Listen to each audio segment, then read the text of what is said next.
Bismillah. Assalamualaikum warahmatullahi wabarakatuh. Innalhamdulillah nahmaduhu wa nasta'inuhu wa nastaghfiruh wa na'udzu billahi min shururi anfusina wa min sayyiati a'malina. Man yahdihillahu fala mudilla lahu wa man yudlilhu fala hadiya lahu. Asyhadu an la ilaha illallah wa asyhadu anna Muhammadan 'abduhu wa rasuluh la nabiyya wa la rasula ba'dah. Allahumma la sahla illa ma ja'altahu sahla wa anta taj'alul hazna idza syi'ta sahla. Amma ba'd. Teman-teman sahabat hijrah yang dimuliakan Allah Subhanahu wa taala, salah satu di antara hal yang perlu ditekankan dalam setiap majelis penuntut ilmu adalah adab. Nah, salah satu di antaranya adab para penuntut ilmu ketika dia menyimak ilmu hendaklah merapat kepada sumber suara. Makanya terkadang teman-teman jangan jauh. Khairus sufufir rijal awwaluh. Sebaik safnya laki-laki itu yang paling depan. Wa syarruha akhiruha. Yang paling buruk adalah yang paling belakang. Kalau perempuan dibalik, khairus sufufin nisa akhiruha wa syarruha awwaluha. Nah, oke, kita bisa mulai. Oke. Alhamdulillah, kita memuji kepada Allah Subhanahu wa taala karena hanya Allah yang berhak untuk dipuji dalam setiap kondisi apapun. Dialah zat yang mendatangkan semua kenikmatan yang kita butuhkan. Dialah zat yang begitu sayang dan tulusnya kepada kita semua. Sungguh kalau ada yang menyayangi kita tanpa mengharapkan sesuatu apapun, hanya Allah Subhanahu wa taala zatnya. Maka beruntung orang-orang yang dipilih oleh Allah Subhanahu wa taala untuk merapat ke taman-taman surga menjadi sebuah bekal ketakwaan di hadapan Allah Subhanahu wa taala. Kita tahu teman-teman yang dimuliakan Allah Subhanahu wa taala, tuntutan dari setiap nikmat yang Allah hadirkan adalah mengembalikan dalam bentuk sebuah ketaatan. Sebab itu, apapun yang kita dapatkan dalam bentuk nikmat, jika nikmat itu menjauhkan kita dari Allah, maka sesungguhnya nikmat tersebut adalah bala buat kita semua.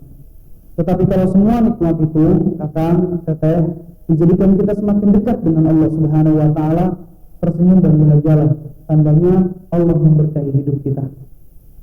Rasulullah sallallahu alaihi wasallam banyak memberikan nasihat. Di antara nasihat indah Rasulullah, kata Rasulullah, "Idza aradallahu min 'abdihi khairan yasta'milu fi ta'atihi." Allah itu kalau suka dengan seorang hamba, Allah itu kalau ridho dengan seorang hamba, bukan tentang dibagi harta, bukan ditinggikan jabatannya, tapi tentang diberikan kesempatan dan disibukkan dalam melakukan ketaatan. Itu bentuk kecintaan Allah kepada kita. Jika dari pagi hari teteh, kakang, mulai mata terbuka hingga nanti mata tertutup, isinya adalah ketaatan kepada Allah, saya katakan berbahagialah. Letihnya karena Allah, berbahagialah.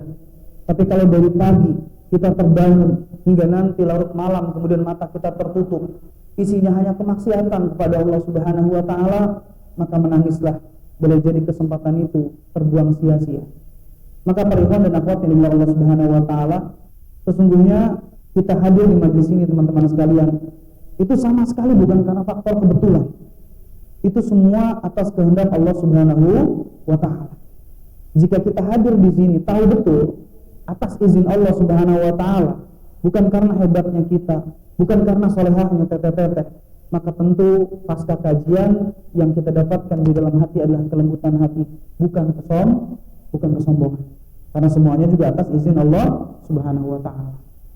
Salawat dan salam semoga senantiasa tercurahkan kepada qudwah hasanah kita, kepada Nabi besar kita Nabiullah Muhammad sallallahu alaihi wasallam. Nah, teman-teman, ikhwan dan akhwat yang kami cintai karena Allah Subhanahu wa taala.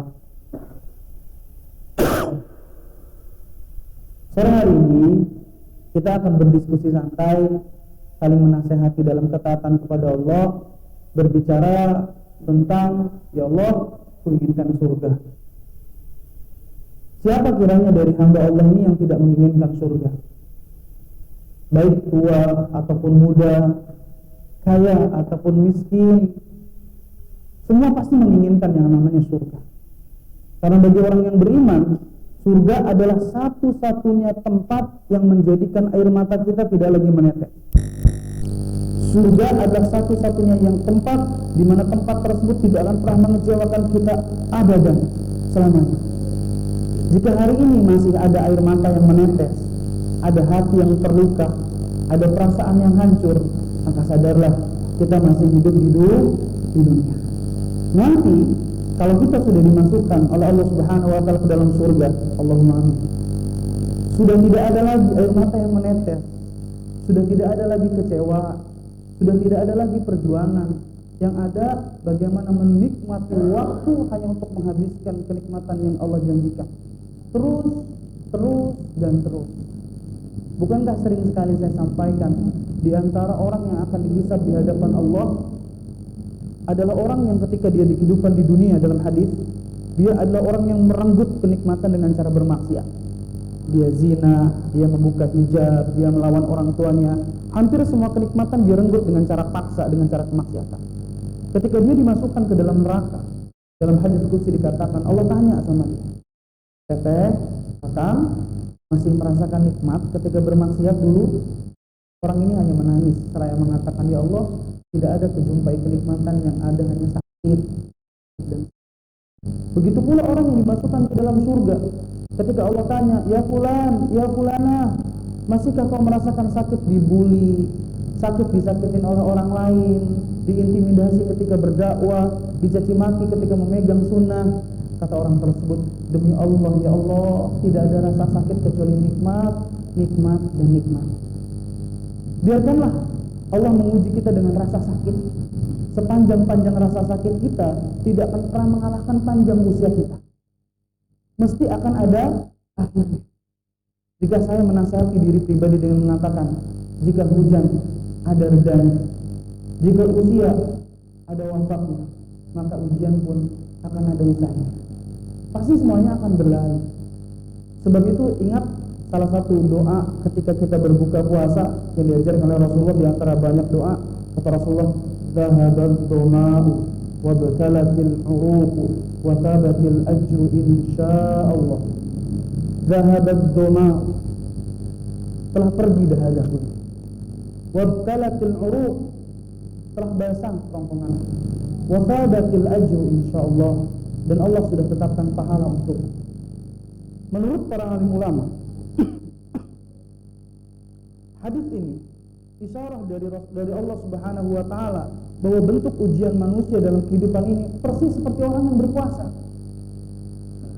Ketika dia mulai sahur, kemudian dia salat subuh, dia menahan dari sesuatu yang membatalkan, jam 6 dia digoda, jam 7 dia mendapatkan doa, dia bertahan sampai nanti ketika Allah panggil, Allahu Akbar, Allahu Akbar, saatnya berbuka. Kemudian dia mengambil air, mengambil kurma, dia diminum, kemudian dia makan, kemudian dia berdoa, "Zahabat dhama wa balatil 'uruq wa thabatil ajru insyaallah." Di saat kerongkongan ini mulai basah, perut ini mulai terisi, apakah sakit menahan puasa masih terasa? Tidak ada. Begitulah kondisi kita di surga Allah Subhanahu wa taala nanti. Saat semua letih ini Allah gantikan dengan kenikmatan surga, demi Allah, maka rasa sakit itu sudah tidak ada lagi kita rasakan. Masih ingatkah kita bagaimana ketakutan seorang Abu Hurairah? Padahal Abu Hurairah ini alim min ulama'il hadis. Beliau ulama yang luar biasa, riwayat hadis terbanyak 5.320 sekian hadis yang beliau riwayatkan. Namun ketika beliau menjelang sakaratul maut, beliau masih menangis. Ketika para sahabat berdatangan, "Lima tabki, kenapa engkau menangis? Bukankah engkau orang mulia, seorang sahabat, banyak meriwayatkan hadis, kenapa engkau masih menangis?" Bukankah jawaban Abu Hurairah menggetarkan hati kita? Dalam kitab Aina Nahnu min Akhlaqis Salaf, kata beliau, "Demi Allah, saya tidak menangisi urusan dunia kalian. Saya tidak menangis karena meninggalkan anak dan istri. Saya menangis bukan karena meninggalkan dunia, tapi saya menangis karena saya tahu perjalanan akhirat itu begitu panjang. Bekal ini begitu sedikit, dan jalan pulang saya nggak tahu surga atau neraka." Itulah yang menjadikan para salaf ketika senja mulai datang, bukan tulisan mengeluh-ngeluh tentang cinta, tetapi mereka meratapi nasib di akhiratnya. Mereka menangis, ya Allah, surga atau nerakakah? Padahal satu hari sudah berlalu, satu hari juga bagian daripada hidupnya berlalu. Jika hari ini kita masih banyak tertawa daripada menangis mengingat akhirat, masih banyak mainnya, tete-tete, tongkrong-tongkrongan, merasa muda, tidak pernah tua, saya sampaikan satu nasihat dari Allah Subhanahu wa taala. A'udzubillahi minasyaitonirrajim. Afa hasibtum annama khalaqnakum 'abatha wa annakum ilaina la turja'un. Apakah kalian berpikir bahwa kalian diciptakan sia-sia begitu saja? Bukankah kalian alam berpikir tidak dikembalikan kepada Allah? Pasti kita akan kembali kepada Allah. Pasti. Gak ada yang akan lolos dengan persidangan di hadapan Allah. Jika hari ini majlis ilmu dijadikan sebagai hiburan semata, yang ketika teteh galau mulai datang ke majlis ilmu, yang kakang terusik hatinya mulai datang kepada Allah Subhanahu wa taala, ya Allah, alangkah indahnya Allah cuma didatangi ketika kita sakit. Padahal ketika kita mendatangi Allah dengan cara berjalan, Allah akan datangi dengan cara berlari. Tapi sayangnya Allah sama kita. Saya lagi mencari status hadis qudsi, ketika Allah Subhanahu wa taala menceritakan ada seorang hamba, dia mengangkat tangan kepada Allah Subhanahu wa taala. Kemudian malu Allah kalau ada seorang hamba mengangkat tangan, kemudian dia menurunkan tangan tidak mendapatkan apa-apa, padahal ketika itu malaikat menutupi suara hamba yang bermaksiat tersebut tidak sampai kepada Allah, dan Allah menegur malaikat tersebut karena menutupi suara hambanya yang merintih meminta kepada Allah Subhanahu wa taala. Padahal kita ahli maksiat. Tapi kalau kita angkat tangan dan berdoa, Allah malu kalau turunkan tangan kita nggak dapat apa-apa. Kalau kita datang kepada seseorang meminta meringik cinta, mungkin satu kali dia bisa memberikan, dua kali dia bisa memaafkan, apa tiga kali dia masih ada, belum tentu. Tapi Allah kita datangi, kita kecewakan, kita bohongi, Allah tetap akan setia menanti pertaubatan kita. Allah tidak meminta kecantikan teteh-teteh, tidak meminta ketampanan kakang-kakang, tidak meminta dunia yang kita miliki. Demi Allah, tidak. Yang diminta oleh Allah dari kita adalah pertaubatan nasuh. Karena Allah begitu sayang.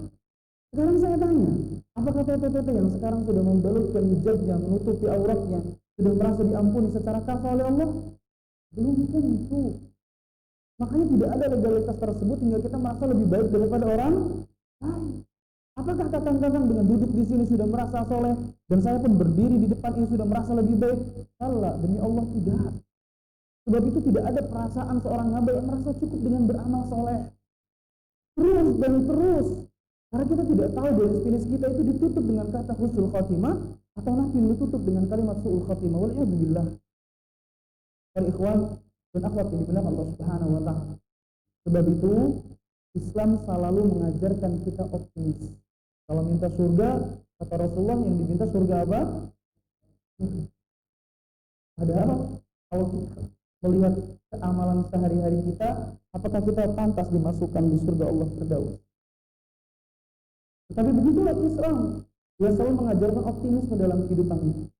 Saya teringat dalam satu hadis Rasulullah pernah mengatakan, "Man sa'alallah al-jannah thalatha marrat. Qala fil jannah, Allahumma adkhilhul jannah. Wa man istajara minan nar, qala fil nar, Allahumma ajirhu minan nar." Rasulullah sallallahu alaihi wasallam, barang siapa yang meminta kepada Allah surga thalatha marrat, 3 kali, qala fil jannah, maka surga akan berkata, Allahumma adkhilhul jannah. Surganya mendoakan kepada Allahumma adkhilhul, ya Allah, masukkan orang itu tuh ke dalam surga. Wa man istajara minan nar, siapa yang meminta kepada Allah, ya Allah, jauhkan aku dari panas api neraka. Wa qala fil nar, Allahumma ajirni minan nar. Barang siapa meminta kepada Allah dengan tulus 3 kali, dia dijauhkan dari panas api neraka, maka neraka akan berkata kepada Allah, ya Allah, jauhkan dia dari neraka. Pertanyaannya, berapa kali kita minta surga di hadapan Allah dalam satu hari? Kadang lupa, betul? Kayak udah ngamblingin surga aja ya. Kadang-kadang kita lupa. Kalau Rasulullah Shallallahu Alaihi Wasallam mengucap kalimat istighfar lebih banyak daripada 70 marrat, lebih banyak daripada 70 kali Rasul meminta ampunan kepada Allah. Padahal kita tahu apakah Rasulullah belum diampuni. Rasulullah adalah pribadi yang sudah dilampangkan surganya, sudah diampuni apa yang telah lalu dan akan datang dari dosa Rasulullah. Tetapi Rasulullah masih meminta surga sampai beristighfar kepada Allah akthar, lebih banyak daripada 70 kali dalam sehari. Berapa kali kita beristighfar? Habis sholat, buru-buru, ngelamun, mikirin kunci, mikirin sendal, sendal ejernya kecuri itu, nggak fokus sama permintaan kita.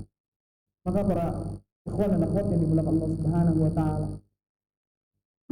jika surga dengan tulus mendoakan kita agar kita bisa memasukinya, jika neraka pun dengan tulus meminta agar kita dijauhkan darinya, kenapa kita tidak pernah tulus meminta surga kepada Allah Subhanahu wa taala?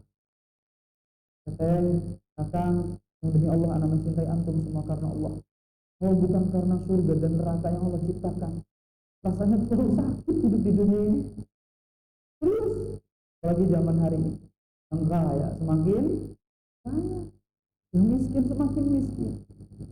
Tetapi Allah membuat garis finish bernama surga dan neraka. Itu bentuk keadilan Allah kepada kita semua. Sabar kamu, sebentar nahan rasa sakit. Paling 60 tahun, 70 tahun, paling panjang. Setelah itu, nanti kamu akan aku masukkan ke dalam surga. Di dalam surga, air matamu sudah tidak bisa mengalir lagi. Lukamu sudah sembuh. Kecewamu sudah tidak akan didapatkan kembali. Makanya kenapa dalam kehidupan di dunia itu bala, ujian datang kepada kita agar mengingatkan kita jangan terlalu nyaman hidup di dunia. Sebegitu banyak Allah datangkan rasa sakit, kita berkali-kali dicubit, berkali-kali jatuh. Kita masih jatuh cinta kok sama dunia. Betul apa betul? Padahal sudah dicubit sama Allah berapa kali, dikecewakan sama cowok, ditinggal nikah sama cewek, tapi tetap aja kan kita masih mencintai dunia. Wah. Yang lucunya, kita sering sekali menangisi sesuatu yang berkaitan dengan dunia. Padahal kita dituntut untuk hidup zuhud. Orang zuhud itu bukan identik miskin. Ini ada orang Serang enggak? Ada orang Serang? Ada ya, insya Allah. Kajian jalan kaki dari Serang, padahal punya mobil. Jadi kenapa jalan kaki ke kajian?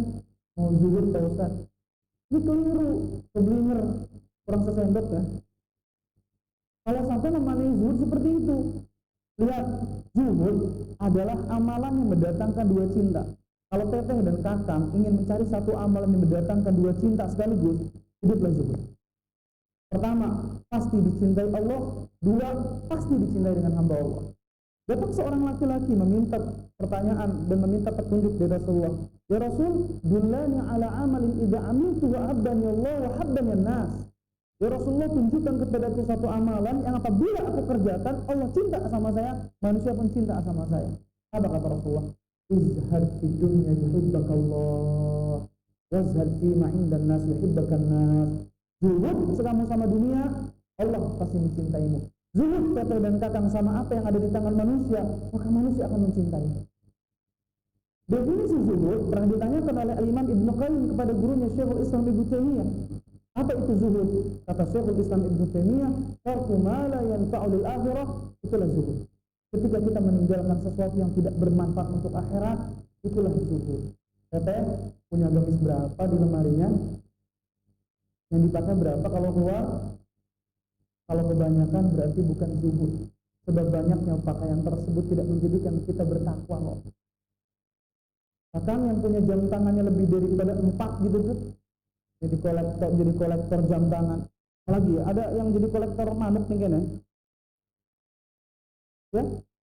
Cuma jadi kolektor burung pajang-pajang. Ada teteh-teteh ada yang jadi kolektor Gucci gitu, keramik-keramik tua gitu. Memang nanti kalau dihisab meringankan hisabnya gitu. Waliyahbillah. Na'udzubillah. Ketika Syekhul Islam Ibnu Taimiyah mengatakan kalimat semacam ini, Allah menjelaskan di dalam Al-Quran apa itu definisi zuhud.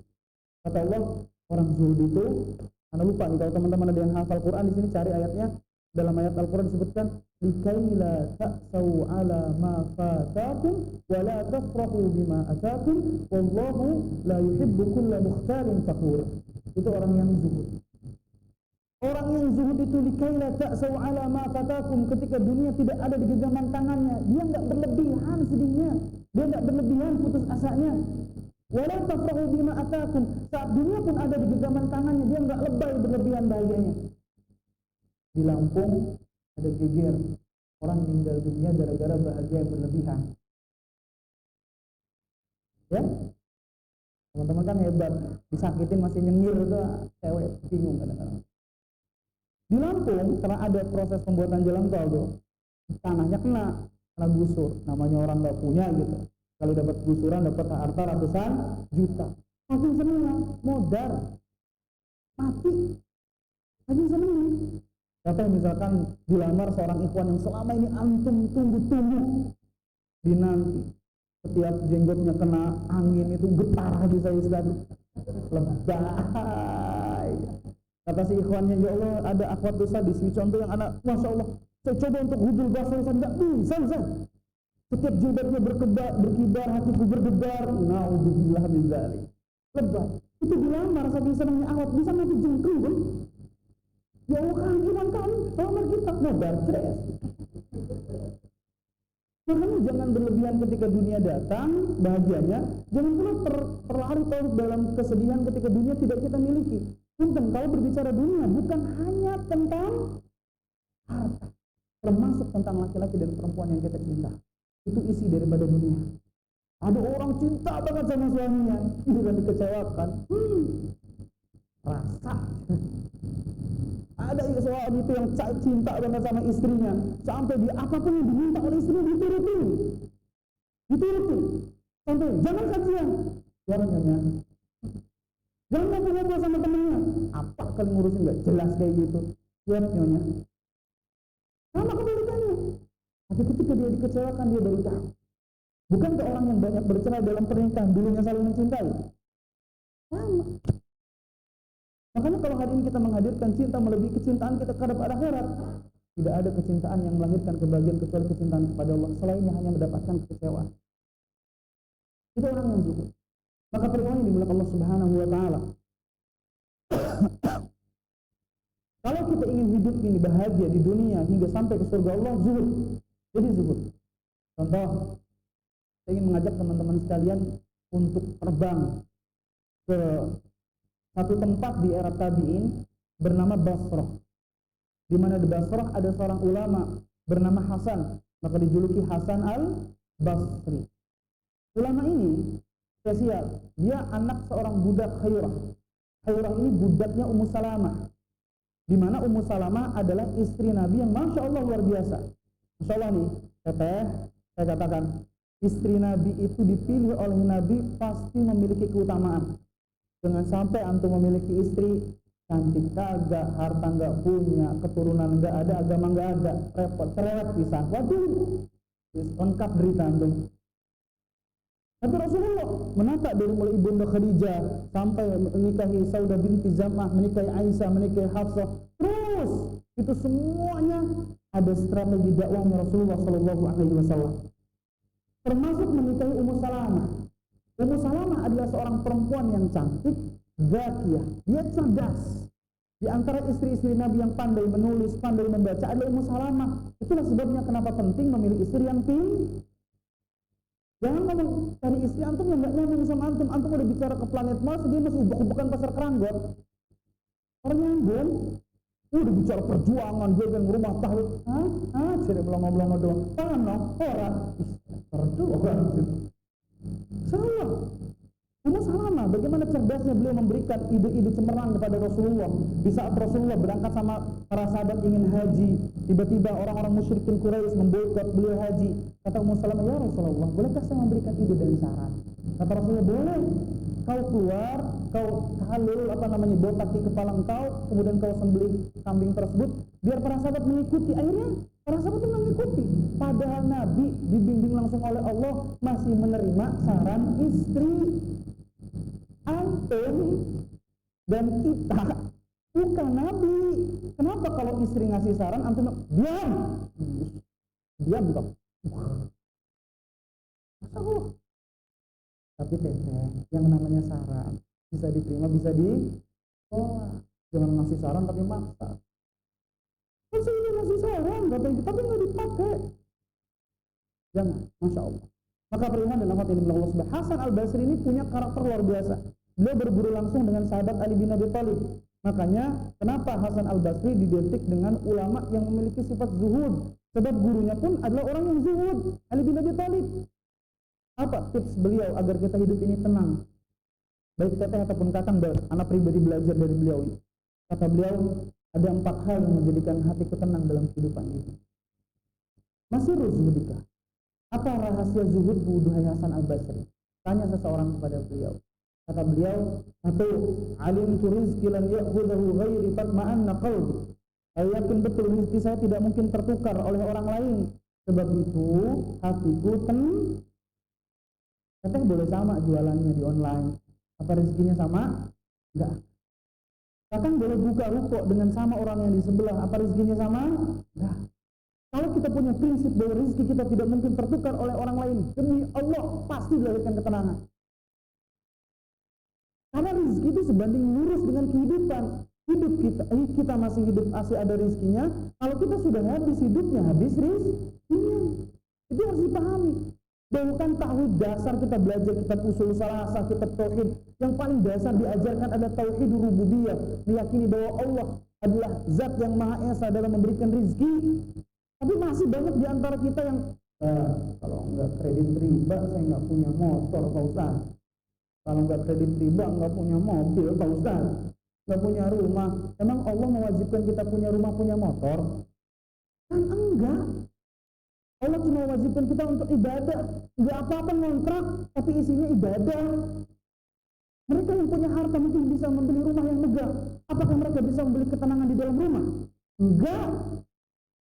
Mereka yang punya uang mungkin bisa membeli kendaraan yang megah dan mewah. Apakah mereka bisa membeli keselamatan? Tidak.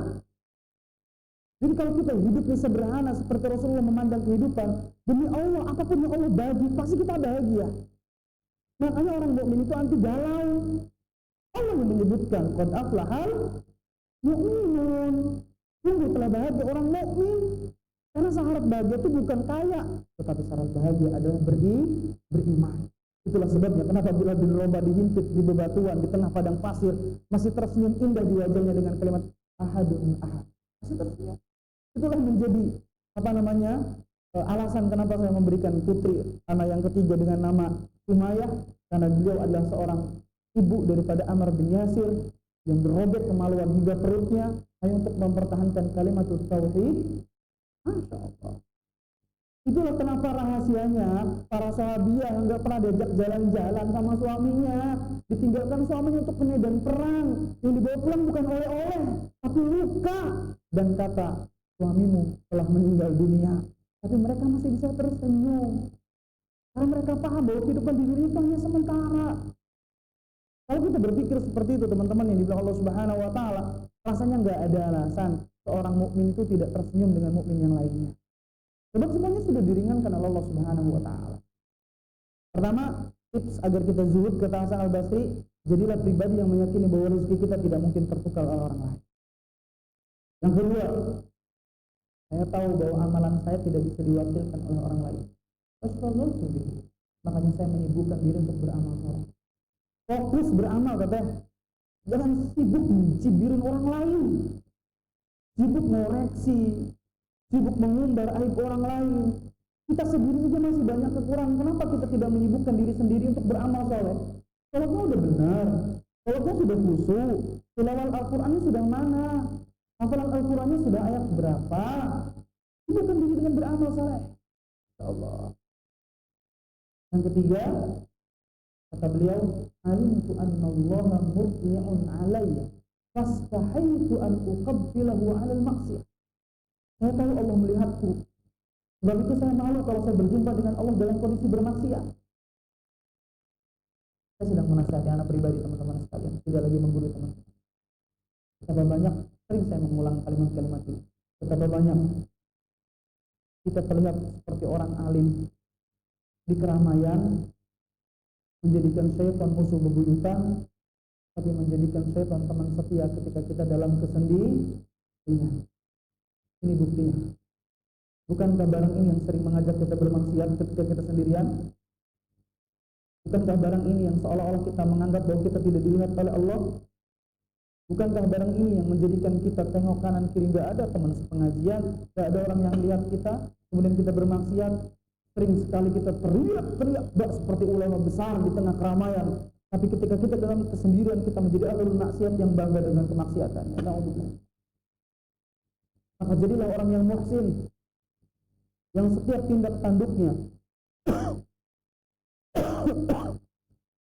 yang setiap langkahnya, setiap gerak-geriknya dia merasa diawasi oleh Allah Subhanahu wa ta'ala. Sedangkan yang keempat, kata Hasan Al-Basri,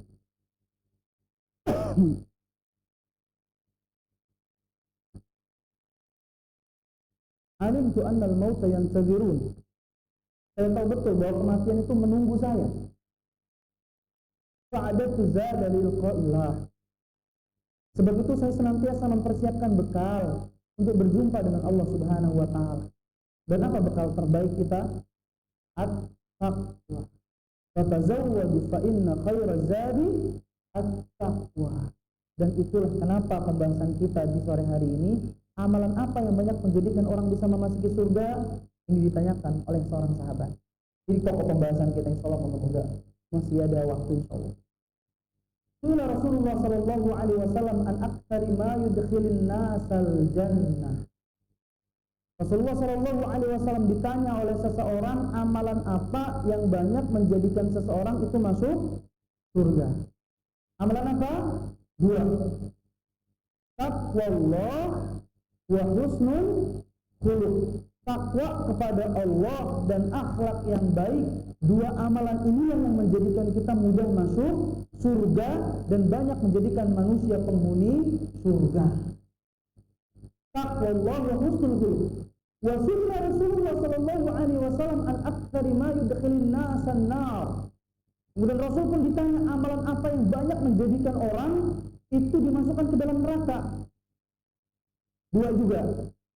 Al-fam, lisan, sama al-farj, kemaluan. Kita bahas yang pertama. Ternyata amalan yang banyak menjadikan manusia itu memasuki surga adalah takwa kepada Allah dan berakhlak mulia. Hablum minallah wa hablum minan nas. Dua amalan ini. Dan ingat, ini sepaket. Kalau Allah katakan cukup takwa Allah saja, nggak perlu disebutkan tadi husnul khuluq. Tapi karena banyak orang yang hanya terobsesi beribadah kepada Allah, mentauhidkan Allah, belajar akidah yang benar, belajar tauhid yang benar, punten tidak belajar muamalah yang baik dan benar kepada manusia. Akhirnya dia pun sholatnya sesuai sunnah, puasanya sesuai tuntunan Nabi, tapi ketika dihisab di hadapan Allah, dia jadi orang yang muflis. Apa orang muflis? Orang yang pailit, orang yang bangkrut. Dalam hadis Rasul mengatakan atadruna muflis. Wahai sahabat, tahukah kamu orang yang muflis, orang yang pailit, orang yang bangkrut? Kata Rasul, kata para sahabat, man laisa lahu dinar wala dirham. Orang yang muflis itu orang yang enggak punya uang, ya Rasulullah, enggak punya dinar, enggak punya dirham. Enggak punya dinar, enggak punya dirham. Kata Rasulullah, bukan. Orang yang muflis itu bukan orang yang tidak memiliki dinar dan dirham, tapi orang yang muflis itu nanti orang yang datang kepada Allah, teteh rajin sholat tahajud, rajin puasa, kakak rajin sedekah, tapi kata Allah, daraba hada, wa syatama hada, wa saqa madama hada. Kamu sering mukul orang, lisan kamu enggak terjaga, sering mencela, menyakiti orang. Wa saqa madama hada, kau teteskan darah saudaramu. Maka semua kebaikan ibadah yang sesuai dengan tuntunan sunnah tadi diambil, dikasih sama orang yang dizaliminya. Tanya seorang sahabat, ya Rasulullah, kalau belum cukup bagaimana ya Rasulullah? Kalau belum cukup kebaikan yang menutup orang tadi yang dizalimi, maka keburukan orang yang dizalimi diambil, kemudian diberikan kepada orang yang menzalimi. Bangkrut enggak? Makanya tidak hanya memperhatikan bagaimana mentauhidkan Allah Subhanahu wa taala, perhatikan juga bagaimana para salaf itu bermuamalah dengan manusia lainnya. Kalau Hasan Al-Basri, seorang tabi'in, Dia punya tetangga orang Yahudi. Ini tetangga orang Yahudi. Hasan al-Basri sakit, dijenguk sama orang Yahudi. Masya Allah ya, orang Yahudi dulu merespek Muslim sakit aja dijenguk. Sekarang masa-masa Muslim diburu-buru. Ini orang Yahudi yang menjenguk Hasan al-Basri. Ketika beliau masuk ke rumahnya Hasan al-Basri, kemudian kok tercium bau yang tidak enak. Tiba-tiba orang Yahudi tersebut bertanya, ini bau apa ya Hasan?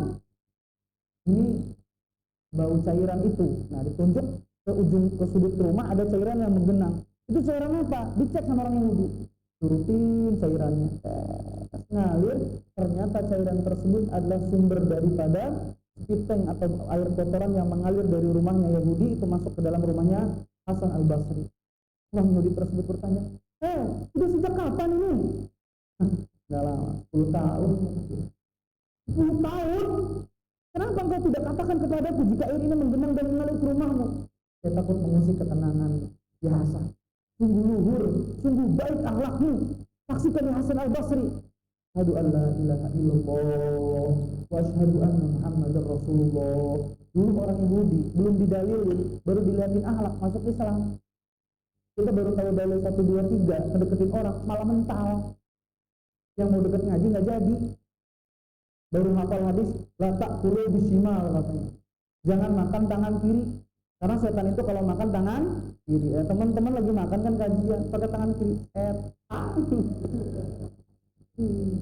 Sadaran Burdahan Koban ngomongnya kasar ya. Setan keluar papak di setan. Nggak sekalian kayak gitu. Karena tidak tahu etika dan ada bagaimana menasihati. Masya Allah. Baru dapat 1 hadis tentang masalah riba. Nah, temennya transaksi riba langsung dibantai di depan orang. Teman-teman, tahu nggak orang-orang yang diperangi oleh Allah Subhanahu Wa Taala? Siapa? Iya, saya mau pendosa. Nah, berbanting kan akhirnya. Iya, saya mau pendosa. Saya yang salah. Kamu nggak salah, saya yang salah. Puas kamu. Itu akhirnya berganti. Kan tidak benar-benar melupakan bagaimana kalau Rasul bermuamalah dengan seorang hamba itu hal yang disepelekan. Kenapa Rasul sampai mengatakan bu'ithtu liutamima makarimal akhlak? Karena banyak kebaikan agama yang tidak sampai gara-gara yang nyampein gak punya akhlak. Melihat teman akhwatnya belum pakai hijab, iseng kadang-kadang lewat. Beberapa anak Hatta ada cewek yang kajian di sini nggak pakai hijab, saya katakan tafadhol jalan. Nanti kalau pulang panitia, tolong beliin hijab yang paling mahal dan kasih ke beliau. Soalnya ada akhwat yang datang ke satu kajian, mentang-mentang pakainya belum syar'i, dipelototin Ustaz saya dulu dari atas sampai bawah, melotot. Laisa minna, bukan golongan kami katanya gitu. La ilaha illallah Muhammadur Rasulullah. Akhirnya ngibrit nggak jadi. Allah. Tapi lihat bagaimana santun akhlak. Ini kadang-kadang teteh-teteh ya. Kalau di sini nggak ada insya Allah. Kelihatan kok. Soleha insya Allah di sini. Pada kepaksa saya ngomong kayak gini. Itu kalau ada akhwat misalkan gak pakai hijab iseng. Dari neraka. Dari neraka. Insya Allah luar biasa. Makanya wasilah menentukan tujuan. Meskipun tujuannya baik, caranya salah. Mental. Makanya dan kadang bila Allah Subhanahu Wa Taala jadi pribadi yang tadi sibukkan diri dengan beramal soleh. Dan ingat kematian itu senantiasa menjumpai kita.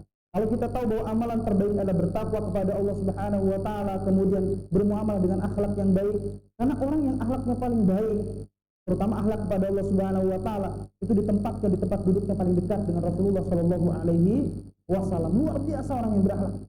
Sampai-sampai para alim ulama dalam kitab-kitab yang mengatakan, saya lebih senang kata ulama salaf ketemu dengan orang yang memiliki akhlak daripada ketemu orang yang punya ilmu dari A sampai Z. Saya lebih sedih kehilangan sahabat yang memiliki akhlak yang baik daripada kehilangan orang yang tahu ilmu dari A sampai Z. Betapa hari ini begitu penting dan begitu mahalnya ketemu orang yang berakhlak. Demi Allah, banyak jumpai ustaz-ustaz, ikhwan-ikhwan yang ilmunya lebih dalam. Tapi lebih berkesan ketika ketemu dengan orang yang memiliki akhlak yang luar biasa. Santun betul. Di antara puncak akhlak seseorang adalah tawadhu. Dia merasa tidak pernah lebih tinggi daripada orang lain. Tawadhu. Lihat tawadhunya Abu Hurairah. Abu Hurairah pernah mengatakan, hukum suami istri ketika dia berjima atau melakukan hubungan badan, dia masuk pagi hari, sholat subuhnya keloncat, ditanya sama Abu Hurairah, terus kalau suami istri misalkan habis hubungan badan, dia terlelap tidur, belum mandi junub, masuk waktu jam 6, hukum puasa Ramadannya gimana? Kata Abu Hurairah, batal puasanya. Ternyata jawaban ini terdengar di telinganya Ummu Salamah dan Ibunda Aisyah. Kata Ibunda Aisyah dan Ummu Salamah, Abu Hurairah keliru. Yang benar, Rasul tetap melanjutkan puasanya. Orang ini ngadu lagi sama Abu Hurairah. Ya Abu Hurairah, ternyata pendapat engkau keliru. Yang benar, tetap melanjutkan puasanya. Abu Hurairah simpel. Yang bilang siapa? Yang bilang Ummu Salamah sama Ibunda Aisyah. Kata Abu Hurairah, huma a'lamu minni. Mereka berdua lebih alim daripada saya. Padahal semua orang juga tahu yang meriwayatkan hadis paling banyak Abu Hurairah. 5.000 hadis Abu Hurairah. Ummu Salamah itu sekitar 200-an hadis. Sedangkan Ibunda Aisyah kalau tidak 1.000 berarti 2.000 hadis. Ya, sedikit. Tapi Abu Hurairah tawadhu. Ternyata sepinter-pinternya orang pun tetap mendapatkan kekeliruan. Nggak sombong. Kalau kita mungkin ustadz atau ulama hari ini ditegur sama perempuan kayak gitu, wah, bukan dikunek-kunek. Sekolahnya ini ngenditing batin. Keweruhan. Kecoa dan keweruh apa? Tapi Abu Hurairah tawadhu, huma a'lamu minni. Mereka berdua lebih alim daripada saya. Karena kasus dalam masalah rumah tangga, otomatis istri yang lebih tahu daripada Abu Hurairah. Makanya Abu Hurairah mengatakan, oh dia lebih tahu, lebih alim daripada saya. Subhanallah. Dicari orang-orang yang tawadhu semacam ini. Gak baperan kalau ditegur orang, gak baperan kalau dinasehatin. Karena ad-dinu nasihat. Yang namanya nasihat itu bukan dari saya ke antum, tapi dari saya ke antum, dari antum pun ke anak. Saling, makanya kalimatnya wa tawasau bil haqqi, saling. Jangan sampai merasa tinggi dibandingkan orang lain. Wallahu a'lam bishawab. Nah, teman-teman yang Allah Subhanahu wa taala, sedangkan amalan yang banyak menjadikan seseorang itu tergelincir di panas api neraka adalah dua hal. Al-fam wal fard. Lisan dan kemaluan yang banyak menggelincirkan seseorang panas api neraka. Betapa banyak orang alim tumbang dari keilmuannya gara-gara tergelincir fatwanya. Betapa banyak orang yang mengucapkan satu ucapan menjadikan dia jatuh ke panas api neraka bainas sama bainal masyriqi wal maghrib, seperti timur dan barat. Innal abda, kata Rasulullah, la yatakallamu bil kalimat yanzilu fin nar ab'ada ma bainal masyriqi wal maghrib. Sesungguhnya seorang hamba, dia berucap dengan satu ucapan, menggelincirkan dia terhadap kekufuran, kemudian dia jatuh ke panas api neraka, nggak tanggung-tanggung, seperti timur dan barat. Apa yang menjadikan perempuan banyak dimasukkan ke dalam neraka? Salah satu di antaranya lisan. Apa lisannya? Kufur terhadap nikmat suami. Kufur terhadap nikmat suami. Sedangkan saya kasih tahu teman-teman saya, terutama perempuan, kelemahan perempuan itu kata para alim ulama, sur'atan inqilabiha, mudah bolak-baliknya. Saya singgung sedikit, tadi pagi ada kajian di masyarakat di daerah Cikresal, Serang. Saya singgung sedikit tentang ibu-ibu. Kenapa ibu-ibu dikabarkan banyak memasuki neraka? Karena kufur terhadap nikmat suami, terutama lisan. Di pagi hari, Masya Allah ya, lepas suami itu dengan pelukan, ciuman, Kang aja kelalen Kang ya, Tete Asmawi, insya Allah berangkat suaminya. Kebetulan suaminya kerjanya di pabrik. Apa nih yang tersinggung orang pabrik ini? Tapi insya Allah di sini enggak ada. Maintenance dan lain sebagainya di lapangan, sibuk ibadah ya. Pulang lupa dia membawa pesanan istri. Assalamualaikum. Salam. Neng, suami pulang kok kayak gitu. Kenapa sih Neng? Kenapa nih? Gitu. Lama-lama dipegang sama suami. Allahullah, betul ya lama-lama tuh. Kata suami, saya nikahin orang apa nikahin mawon ini? Dari tadinya gerung-gerung terus. Kenapa sih? Ngomong. Itu kadang-kadang perempuan, jujur anak juga masih menemukan sering seperti itu. Jika tuh laki-laki tidak cerdas yang teteh pikirkan, jangan sering dikasih kode teh. Sudah cukup dulu pramuka saja. Itu pun gak lulus, termasuk anak. Ya demen ikut pramuka. Ini kadang-kadang laki-laki udah pulang capek dari tempat kerja, dapetin istri dikasih tebak-tebakan. Mau apa ngomong, punya mulut ngomong, timpuk gitu. Greget. Ngomong, kan tadi pagi udah bilang kalau pulang nanti bawa sate asmani, sampai sekarang gak bawa. Astagfirullahaladzim. Yaudah. Kakang nurut, kakang ngalah, mau beli. Udah, tadi laparnya sekarang nggak lapar. Kesel darah. Kesel kan? Astagfirullahaladzim. Untung radio mun HP tukar tambah nganter gitu. Masya Allah gitu kan. Sabar. Yaudah sekarang maunya apa? Maunya apa? Udah selesai laparnya. Sekarang mau udah tidur aja. Yaudah tidur. Tuh kan gak peka. Salah lagi.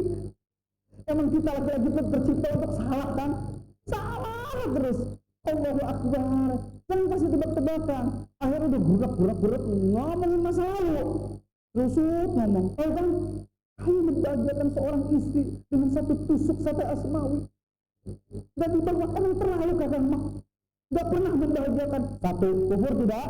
Kufur. Bilang gak pernah bahagia. Tadi pagi ngepas dipeluk dicium. Bohong. Katanya gak bahagia. Anak teman gak bahagia. Khilaf.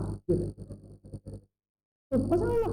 Baru dibahas. Pagi sudah kufur terhadap nikmat suami. Masya Allah. Ngecaprak kalau bahasa Inggrisnya. Ujung-ujungnya ngomong, tahu kalau nikah gak bahagia kayak gini, lebih baik nikah sama Kang Ismat dulu, asik kan gitu. Allahu Akbar. Kata suaminya bergantung, tunjuk muka istrinya. Kamu pikir saya bahagia nikah sama kamu? Nggak bahagia? Enggak. Nah, anak teman pun, hilang rumah. Akhirnya, tahu-tahu kita, ujung-ujungnya nyebutin orang lain, ribut, kisruh, nggak akan ada kebaikan. Gara-gara cuma nggak bisa jaga lisan. Kadang-kadang ada hal-hal yang harus dilakukan bahasa kiasan untuk membahagiakan seorang istri. Meskipun istri itu salah, dia tahu kalau kita tuh lagi ngegombal dan tidak ada dalam dirinya. Ya Allah cantiknya, cantik, tapi senang. Itu perempuan aneh perempuan itu. Tahu dibohongin bahagia, namanya perempuan. Kalau dilihat kayak gini nih, Umi ini kayak perempuan yang paling cantik satu-satunya. Padahal mau lakinya pas pengajian ngedelengakan akhwat lain. Ya ayu amatnya udah kayak ini umat. Astagfirullah kan gitu. Tapi seneng, serius. Perempuan tuh seneng banget. Makanya teman-teman sekalian yang dulunya pucek boy, sering ngegombalin akhwat, demi Allah tidak ada ngegombalin yang paling asik kecuali ngegombalin istri. Serius ngegombalin istri. Ya Allah. Apalagi kalau si istrinya itu sama-sama ngerti urusan agama, gombalannya rada naik tingkat gitu, rada syar'i gitu. Antum sama anak, Umi sama Abi itu kayak mudah penilai. Teman-teman yang gak ketawa gak ngerti bahasa Arab, apa mudah penilai gitu. Saling keterkaitan dan tidak bisa dipisahkan. Kalau saya Abi tuh ngerasa apa ya kalau dekat sama Umi tuh, kayak hukum emat gitu. Apa panjang. Dan demi Allah, sayang Abi sama Umi itu kayak hukum idhar. Jelas. Masya Allah. Saya kayak huruf ikrok. Gak bisa dibaca huruf kayak gitu. Masya Allah. Dan memang perempuan seperti itu dah. Kadangnya, perempuan tuh kayak puisi. Mudah dibaca tapi sulit dimengerti. Tahu, ini ke sini. Ketika kita ke sini, salah lagi. Memang kita sih salah. Aku yang salah gitu sampaikan. Maka teman-teman yang Allah Subhanahu wa taala menjaga lisan itu luar biasa. Luar biasa pentingnya. Saya katakan, saya boleh nggak marah sama suami nanti? Silakan. Tapi jaga lisan. Yang namanya manusia nggak mungkin nggak bisa marah kan? Pasti marah. Tapi tolong jaga lisan. Kakang, saya tahu bagaimana menghadapi yang namanya makhluk bernama perempuan itu luar biasa. Itu mungkin rahasianya kenapa Allah ambil perempuan itu tulang rusuk bagian samping. Ya, bukan tulang kepala. Kalau perempuan diambil dari tulang kepala, laki-laki perempuan jadi pemimpin nantinya. Dan perempuan juga bukan diambil dari tulang kaki yang nanti diinjak-injak oleh kaum laki-laki. Tapi perempuan itu diambil dari tulang rusuk yang paling samping. Karena memang tugasnya yang mendampingi kita. Sabar betul. Rasul mengatakan, dipaksa perempuan patah. Kalau dibiarkan semakin bengkok dan sulit akan diluruskan suatu saat nanti. Maka perlu seni. Kadang kalanya kita tegas, kadang kalanya kita lembut. Begitulah perempuan menghadapinya. Kita itu antum strength kencang terus semuanya, bubar menghadapi perempuan. Antum lembut kaum laki-laki, dia semakin bengkok dan semakin bermaksiat kepada Allah Subhanahu wa taala. Karena tipis iman perempuan itu lebih tipis daripada daun bawang. Kalau musibati, yang panjang dalam diri perempuan itu apa? Cuma rambutnya, dan yang paling pendek dalam diri perempuan itu adalah akalnya. Tidak bisa diingkari, dan itulah suratan. Makanya siapa perempuan itu yang mampu mengendalikan rasanya dengan ilmu dan akalnya, dia perempuan yang istimewa. Siapa seorang laki-laki yang tidak mendominan dengan akalnya, dia mampu bermain dengan perasaannya, maka dia jadi laki-laki yang istimewa. Jangan lurus-lurus aja. Dalam hadis Rasul mengatakan memanggil Humairo, gara-gara ibunda Aisyah kemerah-merahan, Nabi kita mengirang. Antum gak pakai perasaan, langsung sakit aja formal. Ya habatu sauda, ta'al. Ya jinten hitam gitu. Ya Allah. Lah emang saya bohong, emang istri saya hitam kata gitu. Ya perlu seni, di situ perlu perasaan. Masa perempuan senang dipanggil habatu sauda? Nanti antum kalau dipanggil kecil, ya propolis gitu misalkan. Gara-gara kecil gitu kan. Propolis kan kecil mahal banget gitu. Ya propolis ini kan repot sama istri dipanggil propolis kan. Para ikhwan dan akhwat yang Allah Subhanahu wa taala tadi al-fam. Yang terakhir, yang banyak orang menjadikan terseret kepada neraka adalah al-farj, kemaluan. Punten, sering sekali dari kajian awal sampai kajian hari ini sering saya mengatakan nikah muda, nikah muda, nikah muda, bukan apa-apa. Saya ingin mengajak teman-teman sekalian, tidak ada cara terbaik untuk menikmati cinta kecuali pernikahan. Itulah Islam mengajarkan. Tidak ada cara terbaik demi Allah. Kalau antum nikah di usia muda ada problem dihadapi, pahala. Tapi kalau pacaran hadapi problem, menlur kok manyan-manyan putusan Ustaz perpacaran. Pacaran 5 tahun, ya mungkin ini ujian dari Allah. Sedih kita mengedengarkan ngomong kolanku ya, pengen tahun dasar, aku panas orangnya sebenarnya. Pacaran 5 tahun putusan katanya adalah ujian dari Allah. Kok ujian itu Allah datangkan dalam bentuk kasih sayang. Itu namanya ujian, itu mah adab dari Allah. Kalau siapa ngejagain jodoh orang lain, melamar di pabrik jadi security, digaji. Daripada ngejagain jodoh orang lain, antum yang menasehati, antum yang mengajak dia kajian, didakwahin, diperbaiki, barang wis bagus ditikung ora batu. Ikhlas kita mah ifar Ustaz. Ifar. Tapi grundel guru ini, effort dong dan turutin. Masyaallah. Luar biasa. Sampai. Makanya demi Allah, kalau hari ini masih belum juga ganti status antum menikah, demi Allah menikah itu indah. Menikah itu indah. Hal-hal yang antum menjadi sebuah masalah besar ketika menjomblo, itu kalau sudah nikah, antum bisa ketawa sendiri. Demi Allah. Makanya kalau anak didatengin teman-teman yang lagi pacaran, lagi rusak hubungannya, datang curhat dia dengan termehek-mehek dia itu. Dengan jasa kita muslim yang gak itu Ustaz. Sama orang demenin kita. Lucu.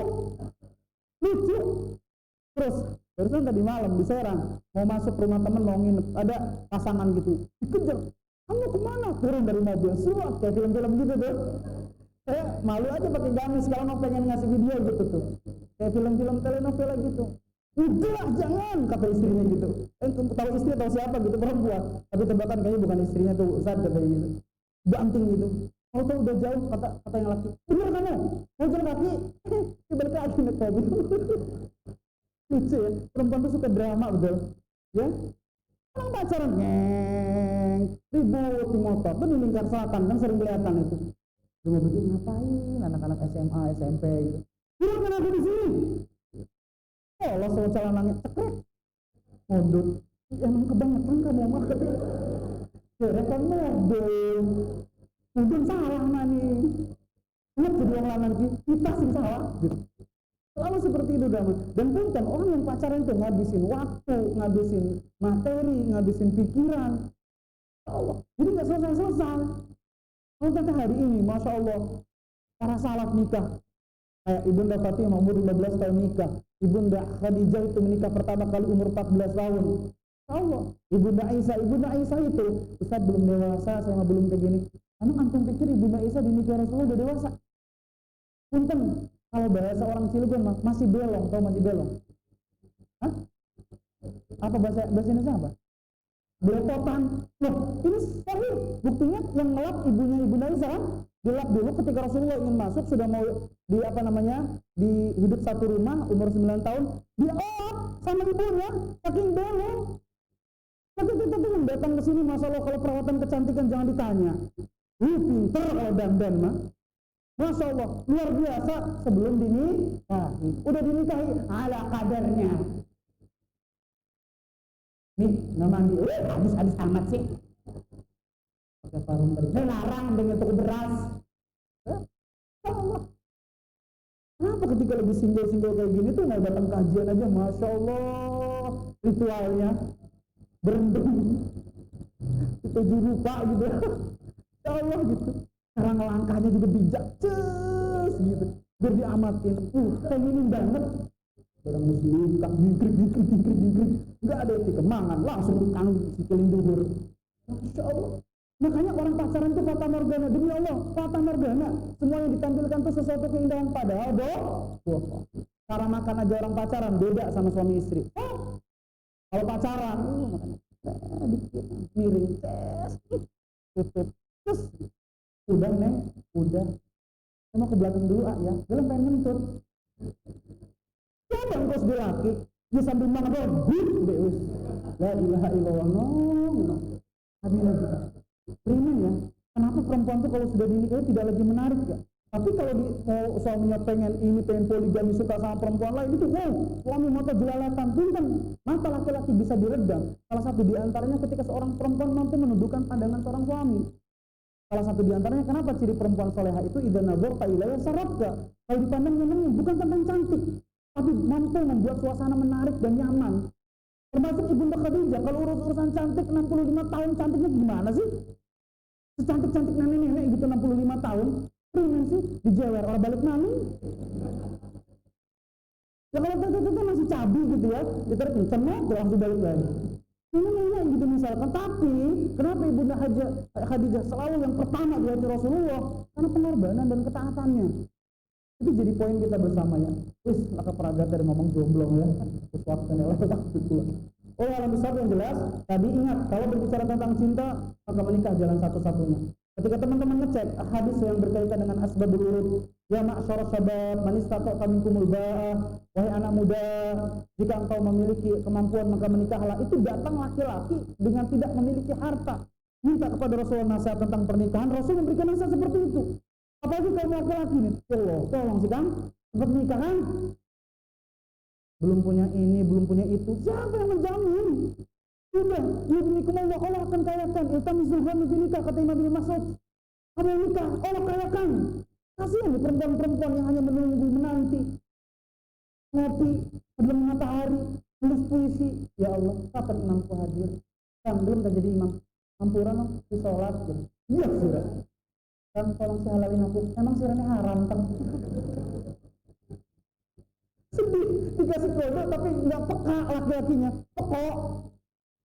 Pekok nggak dasar orang Jawa tuh pekok katanya gitu.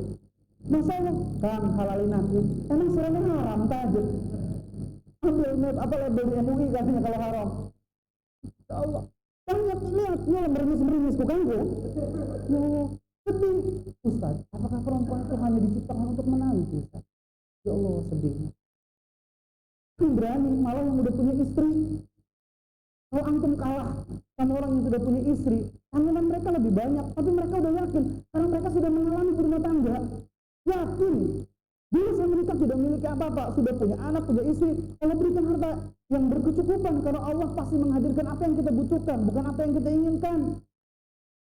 Kalau laki-lakinya ngomongin nikah, tahu apalagi alasannya gara-gara masalah materi. Makanya kadang-kadang jujur anak kesel sama perempuan yang mempersulit dipinang oleh seorang laki-laki. Cari laki-laki yang bertanggung jawab. Dan dari mana dilihat? Dari tentang ketakutannya kepada Allah. Kenapa sih? Gak sesimpel Rasulullah menikahkan Ibunda Fatimah gitu loh. Ibunda Fatimah itu dinikahi simpel. Ali bin Abi Thalib ingin meminang. Terdengar Abu Bakar meminang, Umar meminang. Kata Rasulullah, ya Abu Bakar, ya Umar, innaha saghiratun. Fatimah itu masih kecil. Padahal ditolak lamarannya Abu Bakar sama Umar. Ketika budak Ali bin Abi Thalib menyampaikan kepada Ali bin Abi Thalib bahwa Abu Bakar melamar, Umar melamar, Ali bin Abi Thalib berkecil hati. Waduh. Tapi kata budaknya, tapi ditolak. Yes, kan gitu. Maju. Coba sih, jadilah seperti Ali bin Abi Thalib gitu. Teman-teman pengen tahu bagaimana Ali bin Abi Thalib menaklukkan hati Rasulullah, mendapatkan Ibunda Fatimah, putri Nabi. Baru putri lurah aja keteran. Putri Nabi. Datang Ali bin Abi Thalib. Ya Ali, kata Rasulullah, alakah hati? Punya keperluan apa? Diam aja. Serius, dalam riwayat disebutkan karena Ali ini segan sama Rasul. Diam. Tapi dipancing sama Rasulullah. Rasulullah itu cerdas. Kata Rasulullah, apakah kamu hendak ingin meminang putriku? Naam ya Rasulullah. Betul. Rasul simpel. Kamu punya apa untuk bisa menghalalkan putriku? Hanya mahar. Makanya jangan tersinggung kalau orang tua perempuan menanyakan tentang mahar, itu maklum. Jangan tersinggung. Kemudian kata Ali bin Abi Thalib, saya tidak memiliki apa-apa ya Rasulullah. Rasul mengingatkan, bukankah engkau punya baju perisai perang?